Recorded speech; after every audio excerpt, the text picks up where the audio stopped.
মাত্র 1 সেকেন্ডেরও কম সময় বন্দুক থেকে গুলি বের হয়।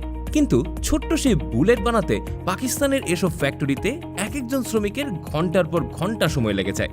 চলুন টেক ইনসাইডের আজকের পর্বে দেখে নেওয়া যাক কিভাবে এক টুকরো পিতল দিয়ে পাকিস্তানের মানুষেরা নিজ হাতে অত্যন্ত যত্ন সহকারে এক একটা বুলেট বানায়।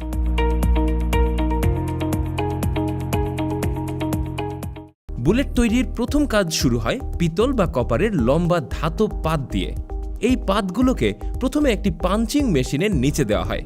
এই মেশিনটি প্রচণ্ড চাপে পাত থেকে গোল গোল চাকতি কেটে বের করে নেয়, যা দেখতে অনেকটা পিতলের পয়সার মতো মনে হয়।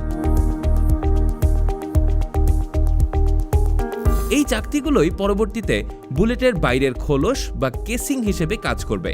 এরপর এই ছোট ছোট চাকতিগুলোকে একটি হাইড্রোলিক প্রেস মেশিনে দিয়ে এগুলোকে নিচের দিকে ঠেলে একটি লম্বা কাপের মতো আকার দেওয়া হয়। তবে বারবার চাপের কারণে ধাতু অনেক সময় শক্ত এবং ভঙ্গুর হয়ে যায়। এই অবস্থায় গুলি ছুড়লে খোলস ফেটে যাওয়ার সম্ভাবনা থাকে। তাই এই খোলসগুলোকে প্রথমে উচ্চ তাপমাত্রায় গরম করা হয়, আর এই প্রসেসকে বলা হয় অ্যানিলিং। এর মাধ্যমে ধাতুর অভ্যন্তরীণ গঠন অনেকটাই নমনীয় হয়ে যায়। এরপর এগুলোকে একটি শক্তিশালী অ্যাসিডিক দ্রবণে ধুয়ে নেওয়া হয়। এই ওয়াশিং প্রসেসটা গুরুত্বপূর্ণ, কারণ খোলসের উপর সামান্য ময়লা থাকলে তা বন্দুকের ব্যারেলের অনেক ক্ষতি করতে পারে। এরপর পরিষ্কার করা এই খোলসগুলোকে আবারও একটা হাইড্রোলিক প্রেসের ভেতরে দেওয়া হয়, আর এবার খোলসের ভেতরে অতিরিক্ত চাপ দিয়ে এগুলোকে আরও পাতলা আর লম্বা করা হয়।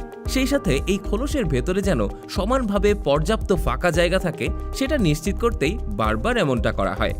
এরপর খোলসগুলো চলে যায় অত্যন্ত ধারালো এক কাটারি মেশিনের কাছে। একজন শ্রমিক অত্যন্ত দক্ষ হাতে প্রয়োজনীয় মাপ অনুযায়ী খোলসের অতিরিক্ত অংশটুকু কেটে ফেলে। আর এই পর্যায়ে এসে এগুলো দেখতে কিন্তু অনেকটাই মানুষের গলায় থাকা তাবিজ কিংবা মাদুলির মতো দেখা যায়। খোলসগুলো ভালোভাবে তৈরি হয়ে গেলে বেশ কয়েকটি ধাপে এগুলোকে পরিষ্কার করে নেওয়া হয়। একটা মিক্সারের ভেতরে বালু কিংবা কাঠের গুঁড়ার সাথে মিশিয়ে খোলসগুলোকে ভালো মতো ঘুরানো হয়, যাতে এই খোলসগুলো আরও অনেক বেশি মসৃণ আর চকচকে হয়ে যায়।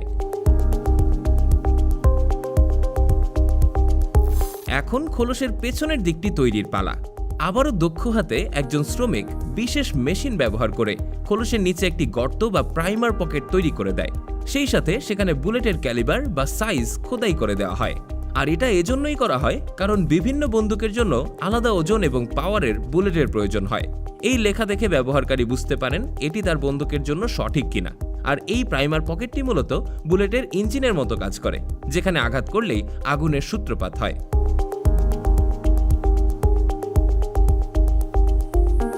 আর এরপর শুরু হয় অত্যন্ত সংবেদনশীল ধাপ। এই পর্যায়ে এসে খোলস বা কেসিংয়ের পেছনে সেই গর্তে প্রাইমার লাগানো হয়। প্রাইমার হলো একটা ছোট ক্যাপ যাতে সংবেদনশীল বিস্ফোরক থাকে।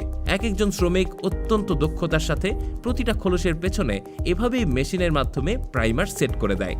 এবার নজর দেওয়া যাক বুলেটের সামনের সেই অংশটির দিকে, যেটি মূলত লক্ষ্যবস্তুতে আঘাত করে।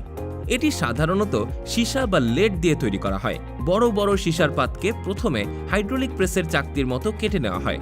এরপর সেগুলোকে কয়েক ধাপে বিশেষ ধরনের হাইড্রোলিক প্রেসের নিচে দিয়ে গুলির সামনের অংশের আকৃতি দেওয়া হয়। তবে বন্দুকের সাইজ অনুযায়ী এগুলোর আকার কিন্তু ভিন্ন ভিন্ন ধরনের হয়। 9mm বুলেটের জন্য এক সাইজ, আবার AK-47 কিংবা এ জাতীয় হেভিওয়েট বন্দুকের জন্য 7.62mm এর বড় বুলেট বানানো হয়। তো গুলির সামনের এই অংশগুলো একদম পারফেক্টভাবে রেডি হয়ে গেলে এগুলোকে বিভিন্ন ডিটারজেন্ট আর অ্যাসিড মিশিয়ে আবারও কয়েক দফায় খুব ভালোভাবে পরিষ্কার করা হয়। ধোয়া হয়ে গেলে এগুলোকে আবারও বালি কিংবা কাঠের গুঁড়োর সাথে মিশিয়ে চকচকে আর মসৃণ করার কাজ করা হয়। এবার আগে থেকে বানিয়ে রাখা প্রতিটি খোলসের ভেতর নির্দিষ্ট পরিমাণ গান পাউডার বা বারুদ ভরার পালা। এভাবেই ছাঁচের ভেতর সাজিয়ে রাখা প্রতিটি খোলসে সবুজ রঙের গান পাউডার নির্দিষ্ট পরিমাণ অনুযায়ী ঢুকিয়ে দেওয়া হয়। এই কাজটি অত্যন্ত ধৈর্য আর সতর্কতার সাথে করতে হয়। এরপর বালুদ ভর্তি খোলসের উপর সীসার তৈরি সেই বুলেটের মাথাটি বসিয়ে দেওয়া হয়। এখানে একটি হ্যান্ড প্রেসিং মেশিন ব্যবহার করে প্রচণ্ড চাপ দিয়ে মাথাটিকে খোলসের সাথে একদম বায়ুরোধী করে আটকে দেওয়া হয়।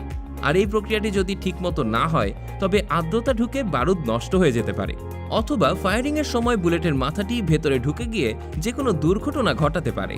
আর এভাবেই ডজন খানেক শ্রমিকের ঘন্টার পর ঘন্টা চেষ্টার পর একটা বুলেট পুরোপুরিভাবে তৈরি হয়ে যায়। এরপর তৈরি হওয়া এই চকচকে বারুদ ভর্তি বুলেটগুলো ক্যাসিংয়ে বসিয়ে তা বাজারজাতকরণের জন্য পাঠিয়ে দেওয়া হয়। নিজেদের দক্ষতা আর জ্ঞানকে কাজে লাগিয়ে পাকিস্তানের এসব শ্রমিকদের এমন বুলেট বানানোর কাজ সত্যিই প্রশংসার দাবিদার, কারণ প্রতিটি সেকেন্ড এখানে অত্যন্ত নিখুঁত হতে হয়, কারণ সামান্য 1 মিলিমিটারের ভুল একটি বন্দুককে মুহূর্তেই অকেজো করে দিতে পারে। তো এভাবেই পাকিস্তানের এক একটা সাধারণ কারখানায় তামা আর সীসার টুকরো থেকে ধাপে ধাপে তৈরি হয় ভয়ঙ্কর সব গুলি। মূলত বন্দুকের ফায়ারিং পিন যখন প্রাইমারে আঘাত করে তখন সেখানে একটি ছোট আগুনের স্ফুলিঙ্গ তৈরি হয়, যা ভেতরের এই বারুদকে সেকেন্ডের কয়েক ভাগের 1 ভাগ সময় চালিয়ে দেয়। আর এই প্রচণ্ড চাপে খোসার মাথায় থাকা বুলেট প্রচণ্ড গতিতে বের হয়ে যায়। শেষ করছি টেক ইনসাইডের আজকের এপিসোড। তবে টেক ইনসাইডে আপনি কোন ধরনের ভিডিও দেখতে বেশি পছন্দ করেন সেটা আমাকে কমেন্ট করে জানাতে পারেন। সেই সাথে টেক ইনসাইড সম্পর্কে নির্দ্বিধায় আপনার যে কোনো মতামত শেয়ার করতে পারেন। ফিরবো পরবর্তী ভিডিওতে, ততক্ষণ পর্যন্ত সবাই ভালো থাকবেন, সুস্থ থাকবেন। আল্লাহ হাফেজ।